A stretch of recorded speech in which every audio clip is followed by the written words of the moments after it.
मेरे प्यारे कृष्ण भक्तों को मेरा प्यार भरा राधे राधे। आज हम श्रीमद् भागवत के तृतीय स्कंद के 8वें अध्याय में प्रवेश करेंगे, जिसमें ब्रह्मा जी की उत्पत्ति के विषय में बताया गया है। श्री मैत्रेय जी ने कहा, विदुर जी, आप भगवत भक्तों में प्रधान लोकपाल यमराज ही हैं। आपके पूर्व वंश में जन्म लेने के कारण वह वंश साधु पुरुषों के लिए श्रेष्ठ हो गया है। धन्य हैं आप, निरंतर पद पद पर श्री हरि की कीर्तिमयी माला को नित्य नूतन बना रहे हैं। अब मैं क्षुद्र विषय सुख की कामना के महान दुख को मोल लेने वाले पुरुष की दुख निवृत्ति के लिए श्रीमद् भागवत पुराण प्रारंभ करता हूँ, जिसे स्वयं श्री संकर्षण भगवान ने सनकादिक ऋषियों को सुनाया था। अखंड ज्ञान संपन्न आदिदेव भगवान संकर्षण पाताल लोक में विराजमान थे। सनत कुमार आदि ऋषियों ने परम पुरुषोत्तम ब्रह्म का तत्व जानने के लिए उनसे प्रश्न किया।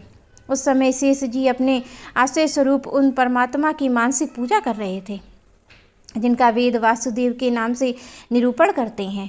उनके कमल सरीखे नेत्र बंद थे। प्रश्न करने पर सनत कुमार ज्ञानी जन के आनंद के लिए उन्होंने अध खुले नेत्र से देखा। सनत कुमार आदि ऋषियों ने मंदाकिनी के जल से भीगे अपने जटा समूह से उनके चरणों की चौकी के रूप में स्थित कमल का स्पर्श किया, जिसे नागराज कुमारियां अभिलेषित वर की प्राप्ति के लिए प्रेम पूर्वक अनेक उपहार सामग्रियों से पूजा करती हैं। सनत कुमार उनकी लीला के मर्मज्ञ हैं। उन्होंने बार बार प्रेम से गदगद वाणी में उनकी लीला का गान किया। उस समय शेष भगवान के उठे हुए सहस्त्रों फण किरीटों के सहस्त्र सहस्त्र श्रेष्ठ मणियाँ छिटकती हुई रश्मियों से जगमगा रहे थे। भगवान संकर्षण ने निवृत्ति परायण सनत कुमार जी को यह भागवत सुनाया था।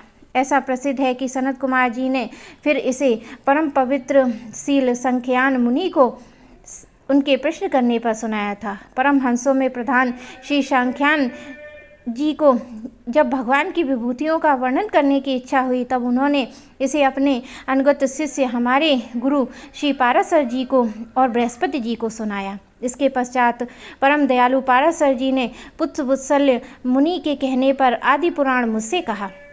वत्स, श्रद्धालु और सदा अनुगत देखकर ही अब वही पुराण मैं तुम्हें सुनाता हूँ। सृष्टि के पूर्व में यह विश्व जब जल में डूबा हुआ था, उस समय एकमात्र श्री नारायण देव शेष शैया पे पौड़े हुए थे। वे अपनी ज्ञान शक्ति के अक्षुण्य रखते हुए भी योग निद्रा का आश्रय ले अपने नेत्र मूंदे हुए थे। सृष्टि कर्म में अवकाश लेकर आत्ममग्न थे। उनमें किसी भी क्रिया का उन्मेष नहीं था। जिस प्रकार अग्नि अपनी दहिका आदि शक्तियों को छिपाए हुए काष्ठ में व्याप्त रहता है, उसी प्रकार श्री भगवान संपूर्ण प्राणियों के सूक्ष्म शरीर को अपने शरीर में लीन करके अपने आधारभूत उस जल में शयन किया और उन्हें सृष्टि काल आने पर पुनः जगाने के लिए केवल काल शक्ति को जागृत रखा। एक सहस्त्र चतुर्युग पर्यंत जल में शयन करने के अनंत जब उनकी द्वारा नियुक्त उनकी काल शक्ति ने उन्हें जीवों के कर्मों की प्रवृत्ति के लिए प्रेरित किया, तब उन्होंने अपने शरीर में लीन हुए अनंत लोक देखे। जिस समय भगवान की दृष्टि अपने में निहित लिंग शरीरादि सूक्ष्म तत्व पर पड़ी, वह काल आश्रित रजोगुण से क्षुभित होकर सृष्टि रचना के निमित्त उनके नाभि देश से बाहर निकला। कर्म शक्ति को जागृत करने वाले काल के द्वारा विष्णु भगवान की नाभि से प्रकट हुआ। वह सूक्ष्म तत्व कमल कोश के रूप में सहसा ऊपर उठा और उसने सूर्य के समान अपने तेज से उस अपार जल राशि के देव्य मान कर दिया। संपूर्ण गुणों को प्रकाशित करने वाला उस सर्वलोक में कमल में वे विष्णु भगवान ही अंतर्यामी रूप में प्रविष्ट हो गए। तब उसमें बिना पढ़ाए हुए संपूर्ण वेदों को जानने वाले साक्षात वेद मूर्ति श्री ब्रह्मा जी प्रकट हुए, जिन्हें लोग स्वयंभू कहते हैं। उस कमल कर्णिका में बैठे हुए ब्रह्मा जी को जब कोई लोग दिखाई नहीं दिया, तब वे आंखें फाड़कर आकाश के चारों ओर गर्दन घुमाकर देखने लगे। इससे उनके दिशाओं में चार मुख हो गए। उस समय प्रलय कालीन पवन के थपेड़ों से उछलती हुई जल की तरंगमाला के कारण उस जल राशि के ऊपर उठे हुए कमल पर विराजमान आदिदेव ब्रह्मा जी को अपना उस लोक तत्व कमल का कुछ रहस्य न जान पड़ा। वे सोचने लगे कि इस कमल कर्णिका पर बैठा हुआ मैं कौन हूँ? यह कमल भी बिना किसी अन्य आधार के जल में कहाँ से उत्पन्न हुआ है? इसके नीचे अवश्य ही ऐसी वस्तु होनी चाहिए जिसका आधार पर स्थित है। ऐसा सोचकर वे कमल की नाल के सूक्ष्म छिद्रों में होकर उस जल में घुसे, किंतु उस नाल के आधार को खोजते खोजते नाभिदेश के समीप पहुंच जाने पर वे उसे पा ना सके। विदुर जी उस पर अपार अंधकार में अपनी उत्पत्ति के स्थान को खोजते खोजते ब्रह्मा जी को बहुत काल बीत गया। यह काल ही भगवान का चक्र है जो प्राणियों को भयभीत करता है, उनकी आयु को छीण करता रहता है। अंत में विफल मनोरथ हो वहाँ से लौट आए और पुनः अपने आधारभूत कमल पर बैठकर धीरे धीरे प्राणवायु को जीतकर चित्त को निसंकल्प किया और समाधि में स्थित हो गए। इस प्रकार पुरुष की पूर्ण आयु बराबर काल तक अच्छी तरह योगा अभ्यास करने पर ब्रह्मा जी को ज्ञान प्राप्त हुआ। तब उन्होंने उस अधिष्ठान को जिसने वे पहले खोजने पर नहीं देख पाए, अपने अंतकरण से प्रकाशित होते देखा।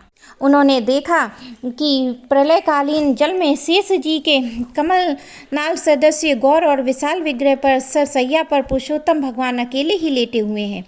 शेष जी के 10,000 फण छत्र के समान फैले हुए हैं। उनके मस्तकों पर किरीट शोभायान है। उनमें जो मणियाँ जड़ी हैं उनकी कांति के चारों ओर अंधकार को दूर हो गया है। वे अपने श्याम शरीर की आभा से मकरत मणि के पर्वत की शोभा को लज्जित कर रहे हैं। उनकी वनमाला पर्वत के रत्न जल प्रपात औषधि और पुष्पों की शोभा पारासत कर रही है।